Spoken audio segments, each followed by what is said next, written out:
All right. Hello, everybody. I hope you all are doing well. This is DFS Army's tournament strategy show. Well, we'll look back at last night's slate, see how that went, and then we'll discuss today's slate, just game plan, talk through some potential leverage plays. And then, of course, on the pre-lock show, we'll talk through the execution of the slate, leverage plays, core plays, mins, maxes, all that stuff. So let's get right into it.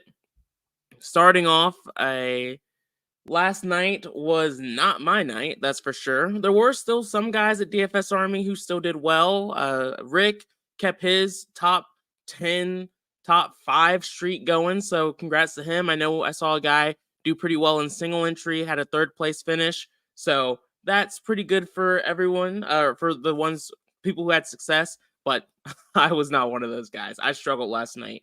Let's look at this $100,000 winning lineup. He won by a good bit, too. It wasn't even close, so shout out to Dan Yams. But let's look at the line. So Josh Giddey, we all know he went off. He crushed. This game ended up being a really gross blowout. Wasn't really surprising. But he did well. Super low owned, too. We know he's a streaky player, so that will happen at times. It just, is what it is. Kyrie Irving was a core play. He made sense. Tim Hardaway Jr. was a core play. He made sense. Toumani Camara was the random big who was able to get enough run, who did well in this game. Blowout happened. He saw a little bit more run as well because of that. Either way, congrats to Camara. He didn't really do anything super special in that game, so not going to talk about him too much, and he did see some ownership. He made a bit more sense once Walker was ruled out as well, so wasn't a super large surprise. Julius Randle also made this line, so shout out to Randle there. We forced exposure to Randle last night, so he wasn't sneaky. We were on him. That play made sense. Dante DiVincenzo, we were around field weight exposure on, so again, no major surprises there. Josh Green, I had a 50% exposure maximum. I limited how much of him I could have. The domination station liked him a bit more than that. So still had a little bit of leverage, but, can't do it all. And then Bradley Beal made the nuts line too. Those of you who watched the pre-lock show, we were talking about it. We forced Booker, we forced KD, but did not force Bradley Beal. I think I remember saying that he was the guy who scared me the most in this spot, and rightfully so. So, it is what it is. Like I said, let's get back on track today. Most of this week has been pretty good, so not too down, but I still hate losing. JJ, yeah, Trae Young is definitely there. Hero doubtful. I know he was questionable earlier, but I did see that doubtful news just come through. So yeah, gonna be interesting. We'll talk about them here soon. Zolo, what's up, man? Hope you're doing well. Thomas Dye, what's up? Good to see you. Shooter Jenkins said, what's up, man? Love your content. Been tuning in the past few weeks. Let's make money. Agreed, man. Agreed. Appreciate the support. Yeah, Dixon. Blowouts were crazy yesterday. On the pre-lock show, I made it pretty obvious. I did not love last night's slate. Once we just kind of got closer to it, we didn't get any of the Celtics news. It was just pretty blah for me. But I did not expect it to be that crazy. That was just wild. But it's fine. Cameron, what's up, man? Yeah, Bill's been really good lately. I didn't put those two things together, but that could be it. All right, let's jump into these games. We have an 8-game slate on deck. Starting off, we have the Pacers going up against the Atlanta Hawks. From an injury news standpoint, there's nothing to really talk about here. Well, actually, there is. Halliburton's out. Walker's been out. Jalen Smith and Aaron Nesmith are questionable. We know that those two things do matter a good bit. If Smith is out, it does make guys like Isaiah Jackson a little bit more viable. Some of the other forwards on this team a bit more viable in their bigs. And then if Nesmith is out, that really does open up things a bit more at the wing spot too. Could make plays like Buddy Hield a little bit more viable as well.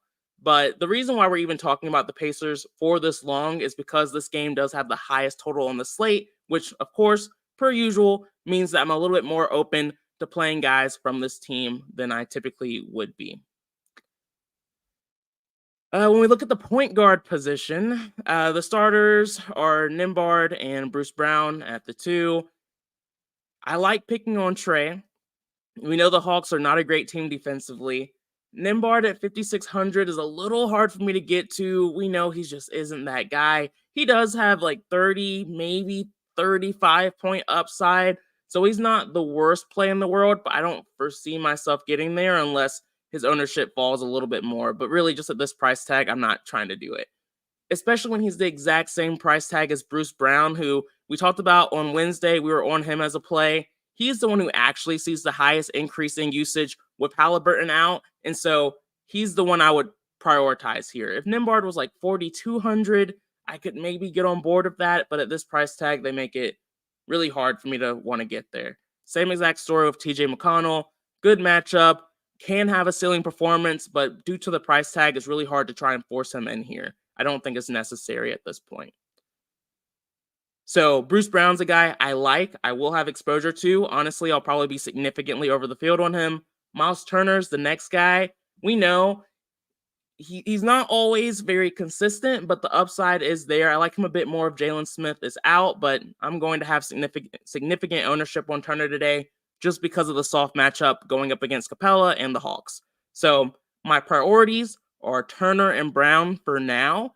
If Nesmith and Smith end up getting ruled out, then that will increase my exposure to the Pacers and not be willing to force exposure to guys like Mathurin, Hield, Isaiah Jackson.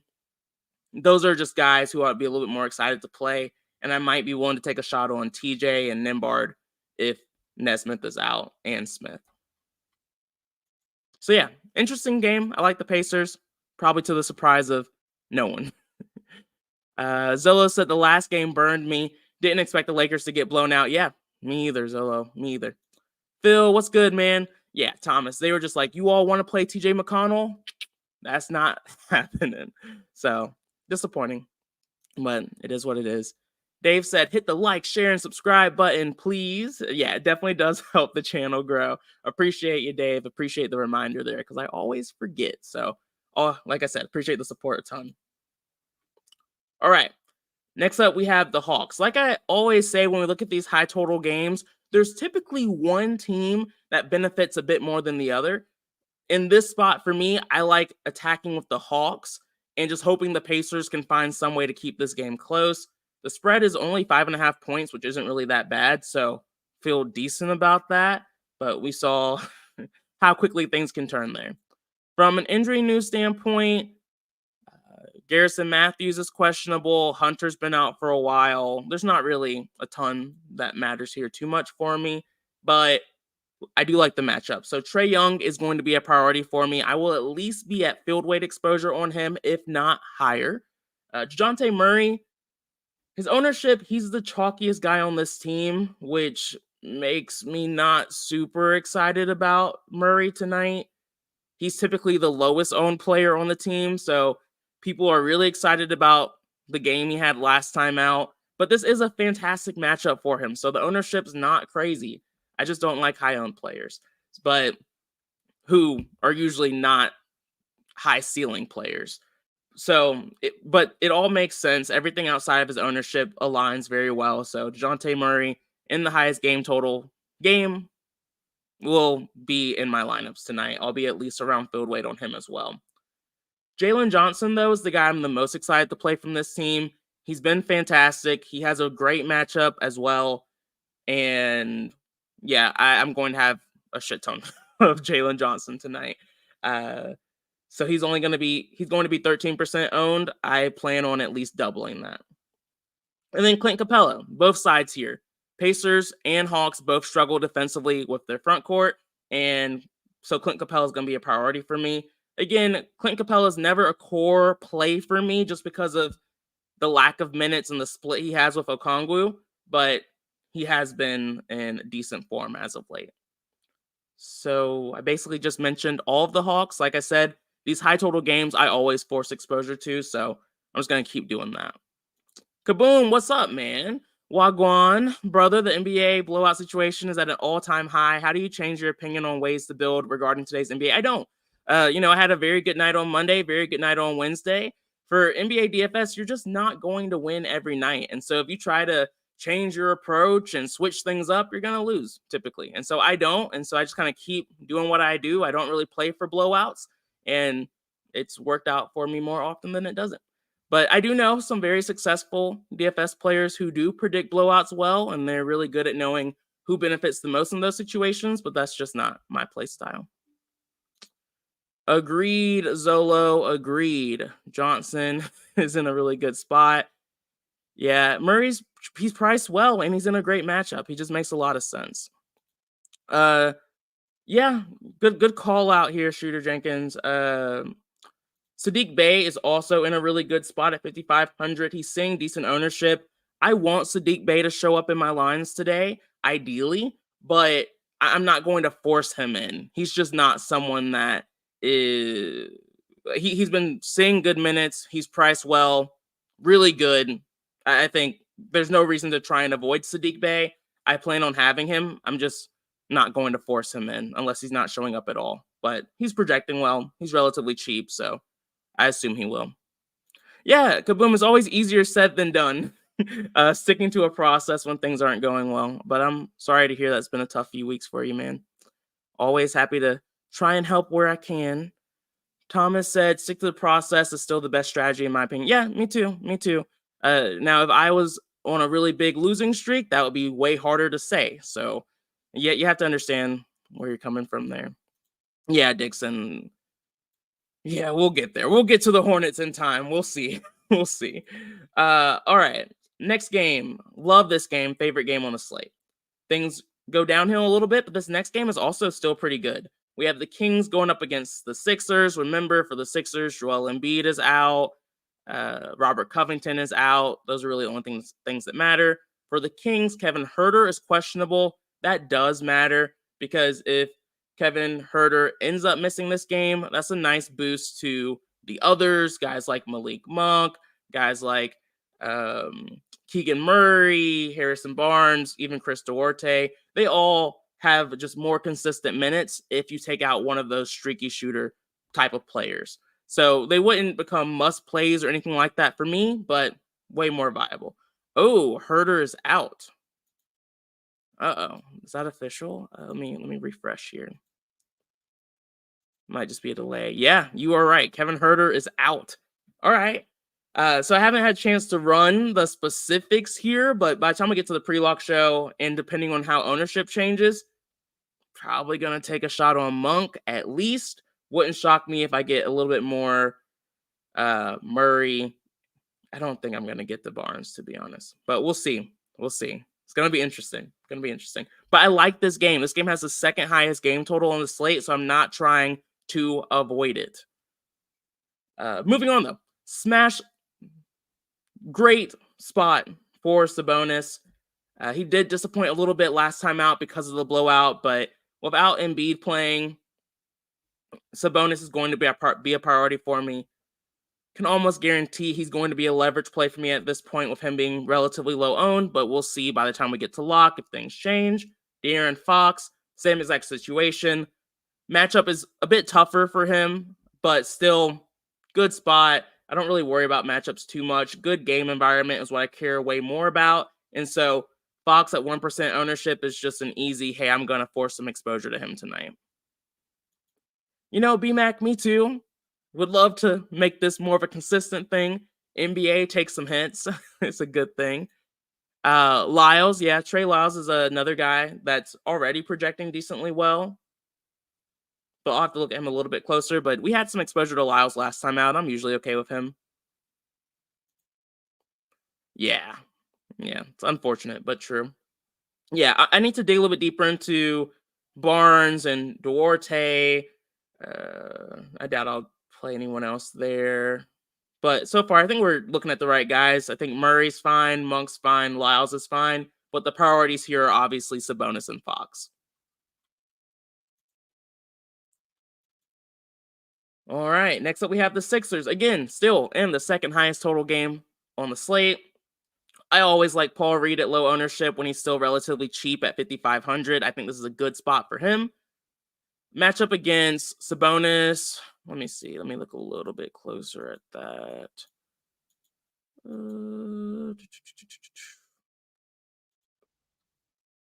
Yeah, it's fine. It's fine. Kings have not been a great defensive team in the front court, so I'm not really overly concerned about that. And so yeah, so Paul Reed is a potential leverage play, probably more likely a pre-lock show leverage play. And then Tobias Harris and Maxey are also once again in that really good game environment. Still no Joel Embiid, so just a really good spot for him. Two guys I want to at least be at field weight exposure on, but ideally I'll be over the field on both Maxey and Harris tonight. Melton could be a little sneaky here. It's really his price tag that makes him hard to stomach. He has to have just a lights out performance for him to be able to get there. And he typically isn't that kind of player. So he's more of a dart throw, but he's on my radar as someone I want to look a little bit closer at. And then Nicholas Batum is seeing a crap ton of ownership. And he's been playing. Like he's been playing a good amount. Let me see if we're missing anything on Batum. He's 4,100. Let's see. What do we need from him? Okay. All right. Yeah, he played 37 minutes last time out, but it went into overtime that game and he still only scored 20 points. What the, you know, I'm going to be real honest here. He needs to score 24 points, which he did do against Utah. I don't, if I can avoid it, if we have better value on this slate, I am ideally not going to have a lot of Nicholas Batum. I don't love that play. He is cheap, but he's just not that guy. Could be wrong per usual, but I'm gonna try to avoid that. Tobias Harris, 41 minutes last game, 7,200 is still a really great price. I agree. Jimmy Butler, what's up, man? Maxi Chalk, what could ever go wrong? Yeah, you're not wrong, but it's a good game environment. Good game environment. And he's lower owned than he was on Wednesday. So at least we have that. Getting the right Grizzlies is tough. All the Sharks will be on them. Yeah, we'll see.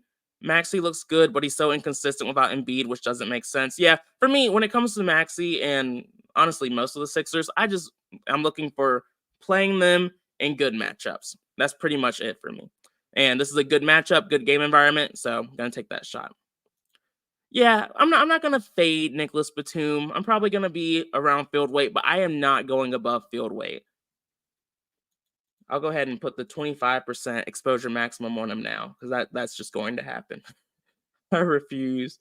Refuse. I already know, like, yeah, that's just not going to happen. But he can get to value, and that's why he's so chalky. Yeah, I've heard people talking about Gilliard too. I'm not getting there unless he starts, but I don't think he will. Let's see. Next up, we have the Rockets going up against the Pistons. This is another team I like on this slate. But we're seeing a lot of ownership on them. Şengün, I've been playing bigs against the Pistons for the vast majority of this season, going to keep doing that, but it's not going to be sneaky, so I'll probably just be around field weight. There's a chance if he's not showing up for me naturally enough, I might end up going under on him, but ideally that doesn't happen. We'll have to wait and see how things play out. Fred VanVleet, fantastic spot for him, only 7,900. He plays a crap ton of minutes. Absolutely no reason to avoid him here. So I like this spot for him as well. And then you can look at Jabari Smith and Jalen Green with Eason. Double checking. What's the news for the Rockets?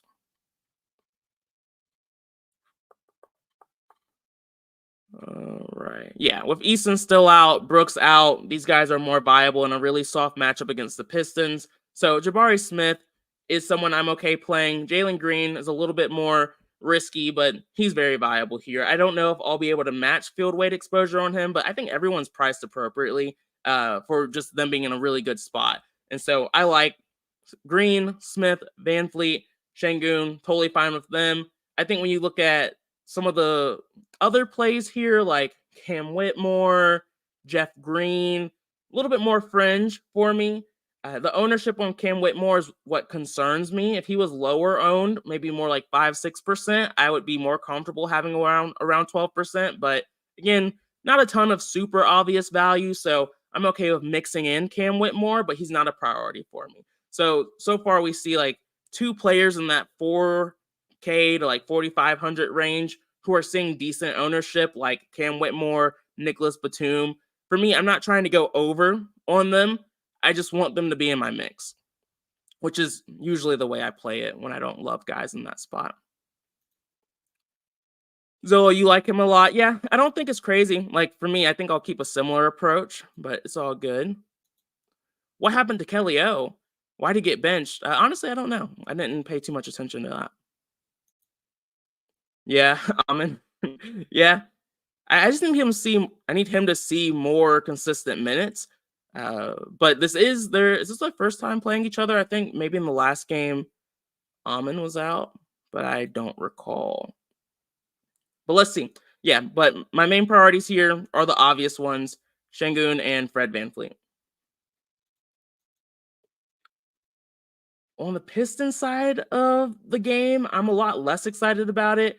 We know Ivy has decent upside. We've seen that this season. Killian Hayes at 5,500 is fine, but again, not someone I'm trying to make a priority at being the most chalky guy on this team. But if he shows up a little bit, again, that's just okay. The Rockets just aren't a team I like to pick on too much anymore, and so just hard for me to prioritize these guys. I'm okay with them showing up a little bit in the DS. I'm not going to force them in or anything like that, but I'm not going to go crazy. Yeah, that was way earlier this season, so it was before the injury. So, yeah, they did let Amin play a bit more in that game. I'm starting to remember it now, but I feel like they had a little bit more hope in him back then too. But yeah, there's a chance. I'm not trying to talk you guys off any of these guys. I think the Pistons are priced appropriately, but I prefer the Rockets here, but everyone else does too. So it's just not that sneaky.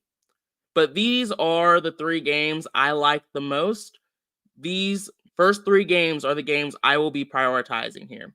Outside of this is when we're looking for more leverage plays in my mind. Clippers going up against the Grizzlies. We know the Grizzlies are god awful. They're missing a crap ton of players. Unfortunately, the Clippers are healthy. And when the Clippers are healthy, Leonard, Harden, George become dart throw type of plays for me. Nothing is pointing me towards playing any of these guys. So hard for me to get overly excited about it. Any of them. So unless I get exposure to them naturally, I doubt I'll be playing these guys. Good times back when we could play all 3, but not anymore.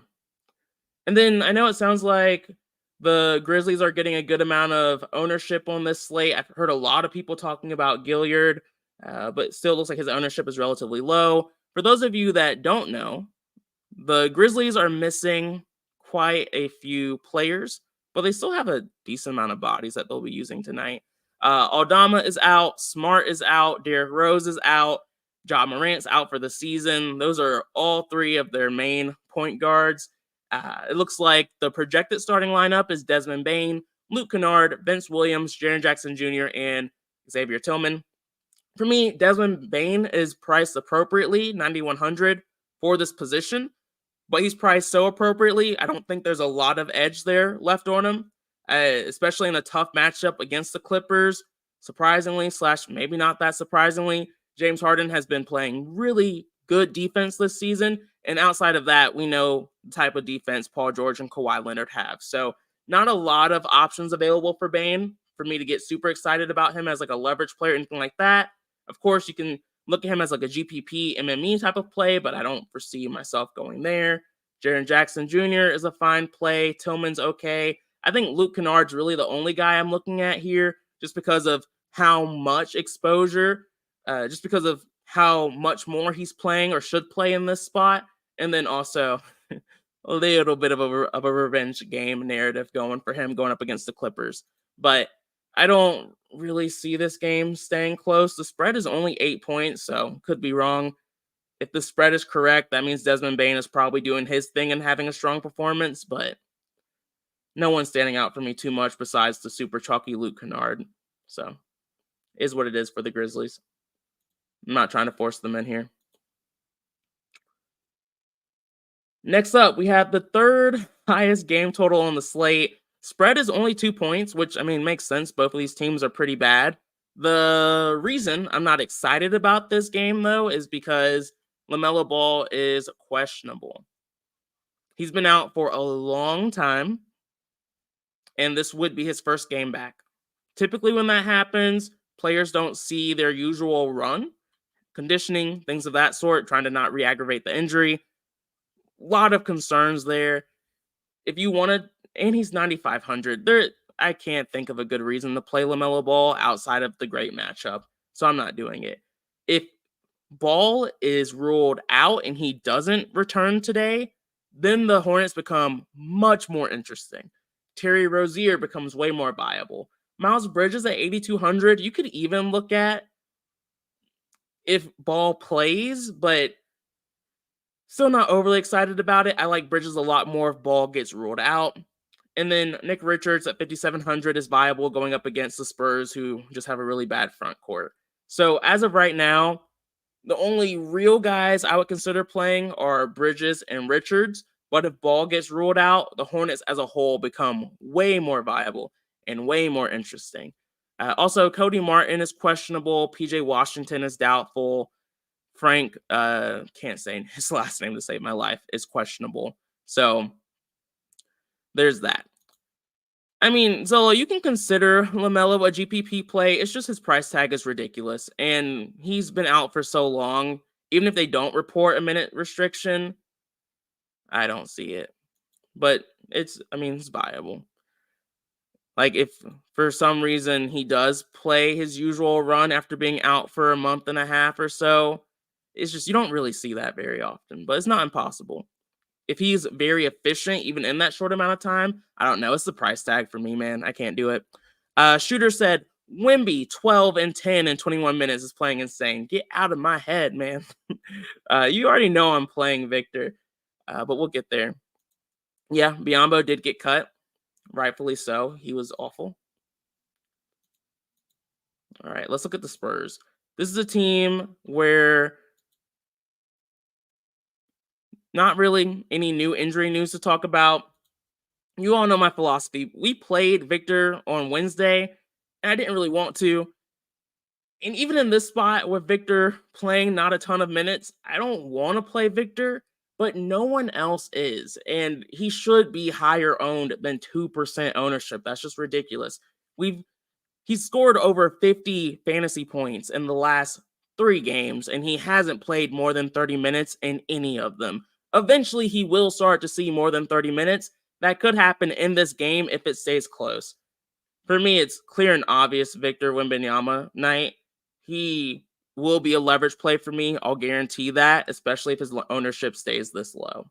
Outside of that, but you have to remember with Victor, there is still risk involved. This isn't, hey, this is a safe lock. That's why he's not seeing ownership. He still hasn't seen more than 30 minutes, and he's still over 9K. That's a risk. He has to do a lot and be extremely efficient in a short amount of time for him to get there. He's just too low owned in a really great matchup against the Hornets, and that's ridiculous. So I'm always going to attack that. When you look at the rest of these Spurs, Vassell, Keldon Johnson, Trey Jones, Sohan, all these guys, they're fine, especially in a good matchup against the Hornets. They're viable, but they're not going to be a priority for me. I'm not going to force them into my lines tonight or anything like that. Poor Malachi Branham. Sad, sad, sad. Fatal Fam, what's up, man? Good to see you. And that's about it. That's about it for me. With the Spurs. For the Warriors, man, this team is so bad. We have, Barlow. Yeah, Barlow is a little sneaky. I don't think that's bad at all. Yeah. For the Warriors, we have Chris Paul out. We have Moses Moody out. Draymond Green is still out. They're missing guys, but it doesn't really matter. I know I saw a report. It looks like Andrew Wiggins is probably going to get traded here soon. If he gets traded before this game for whatever reason, I think that definitely would open things up for the obvious guys like Brandon and could solidify Clay a little bit more. Kuminga, even with rotations. So all those guys would see a little bit of a boost, but who knows when he's going to get traded? I have no clue. If that happens, the Warriors aren't guys that I'm overly excited about forcing exposure to, but they are pretty low owned. Game total at 228 isn't bad. Curry's still a little bit too expensive for me to take a shot. Clay's been in bad form. Brandon and Kuminga are viable at their price tags, a little too cheap. Brandon in particular, I like the low ownership on him. I'm going to put a like on him. I need to look a little bit closer at him and just look at that recent performance, but the minutes should be there. BMAC, it's like you know what I'm going to say before I say it. Yeah, no, yeah. I mean, Brandon's fine, but he's not a must play or a core play or anything like that, just because, like I said, I need to look a little bit more at his recent performance and dig a little bit deeper there, but I think he's viable. And then similar story of Kuminga, but I worry about his minutes sometimes, so there's that, but I think he's viable here too. Looney's had some ceiling games. He's only 3,700. He's looking super chalky, but again, he's 3,700. We don't have a ton of great value, so I'm okay of adding Looney into the mix, but I don't want more than like 30-40% of Looney tonight. Zolo. Look at that. Yeah. With Looney, I'm fine with Looney. He'll be in my lineups tonight. I'll be probably around field weight. I'm not trying to avoid him. We know the upside's there, especially against the Bulls. I'm not worried about their matchup.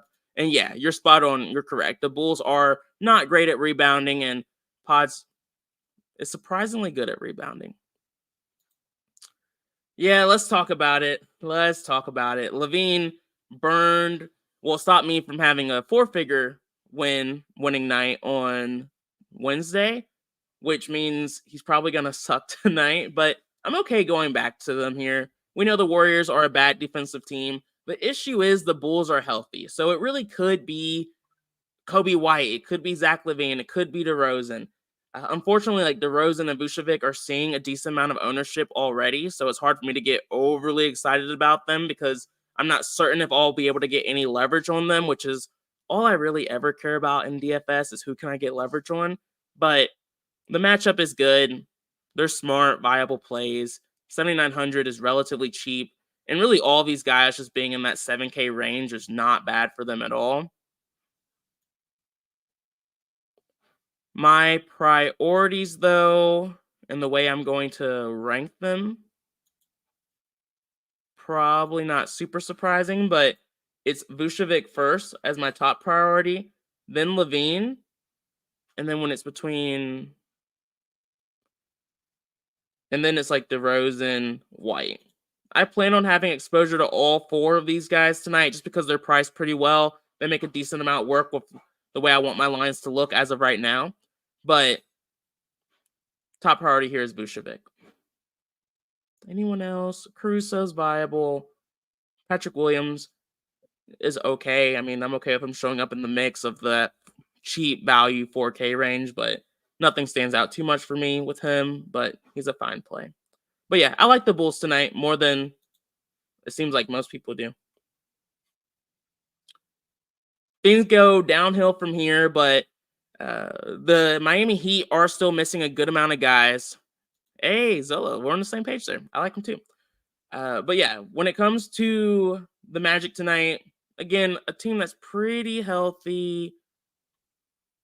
Wendell Carter Jr. is questionable, but it really doesn't matter too much for me, just given everyone else's price tag. Franz is still out, but again, he's been out for a good bit now. That's why Paolo's a little bit more expensive. The Heat haven't been that shutdown defense that they have been historically, so guys like Paolo, guys like Suggs are viable. I'm prioritizing Paolo. I want to be at least around field weight exposure on him, which will be around 8 to 10%. So he's one of those guys I want to make sure shows up for me tonight. And he's really the only guy I'm prioritizing from this team. Lowest game total on the slate, typically not a game I prioritize too much outside of one or two pieces. For the Heat, we do have a good bit of injury news. Jimmy Butler's doubtful. Tyler Hero, we talked about that earlier, doubtful. Kyle Lowry, doubtful. Caleb Martin, probable. Interesting. When I was doing some runs earlier, I didn't think Caleb Martin was going to play, but him being probable does impact guys like Jaime from being kind of like, because I was looking at Jaime as a potential low-owned play that I had some interest in, but with Caleb Martin in, that might impact that a little bit. But the one priority for me here is Bam Adebayo. Adebayo's the obvious play. He dominates everything here. I don't expect him to be 7% owned. I think he'll see an increase in ownership with Hero being out. The Magic, again, not a team that I like to pick on typically this season, but there is, let me actually just look a little bit closer.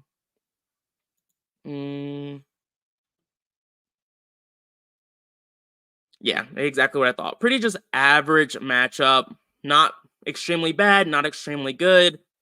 Don't care. And the nice thing about Bam, too, is he's not 9K or more like he was earlier this season. So Bam is really the guy I want to prioritize here.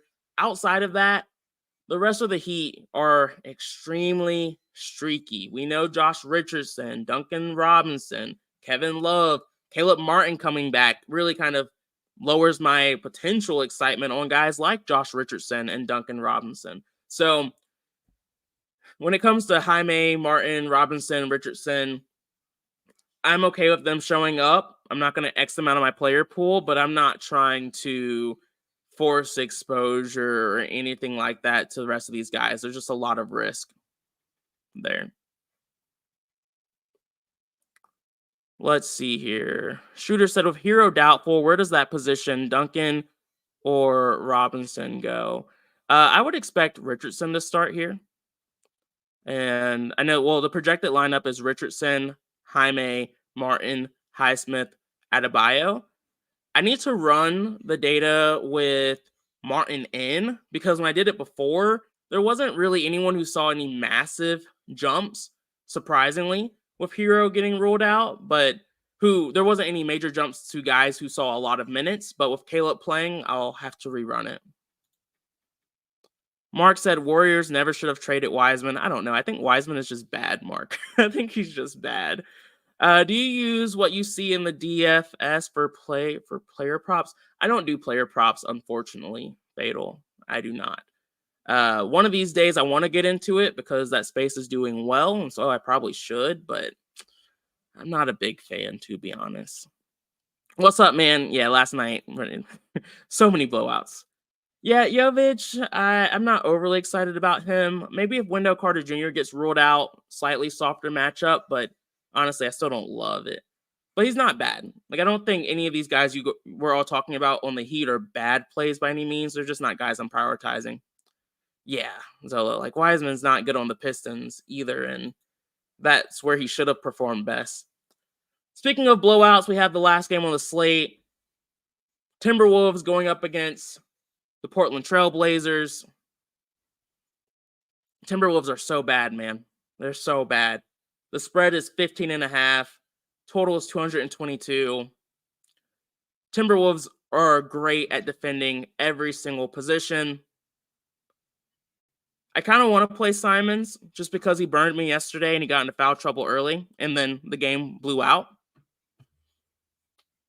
If I'm playing anyone, it would be Simons, but he's chalky. If he was low owned, I would, but he's seeing 14, 15% ownership, which is ridiculous. So, like, I'm not doing that. If his ownership falls by the time we get to the pre-lock show, I would consider it, but I'm not doing that.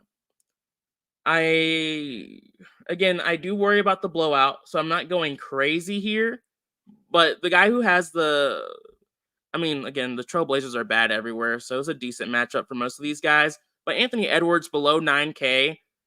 Hopefully the game can stay close for at least 3 quarters, and I like having exposure to Anthony Edwards tonight. I just like his upside. I don't think that's surprising by any means. You can take shots with Cat and Rudy Gobert, but I'm not going to force that tonight. There's other bigs I like a bit more. So it's really going to be Anthony Edwards for me against this really bad team. Yeah. Yeah. I would love to see that. I don't know. I mean, it's literally a pivot, but they're both pretty close in ownership, surprisingly. Simons last night, man, tough. Didn't pick him, but almost did. Yeah, I did. I forced a good amount of exposure to Anthony Simons, and so that hurt me a good bit last night. But yeah, in single entry Zolo, I get that. Like Edwards over Maxey. I think for me, I don't know if I'll rank one above the other quite yet, but I will have exposure to both. And so, yeah, guys, that's pretty much this slate in a nutshell for me. Per usual, for the pre-lock show, we will have a lot more information on the execution side of things. I'll be able to share exactly who the leverage plays are. I'll run the domination station and make the changes that need to happen right up until I feel good about everything. And so I don't know if Brandon will be able to join. He might not. We'll see. But anyway, I wish you all luck who aren't able to make the pre-lock show, and those who are, look forward to seeing you. If you're interested in that, link is in the description. Feel free to use promo code BOB if you want a 10% discount there. Zola, what you say? Chris Murray and Kamara, if you feel there's a blowout there. Yeah, not wrong. Sweet. All right. Good luck, y'all. See you later.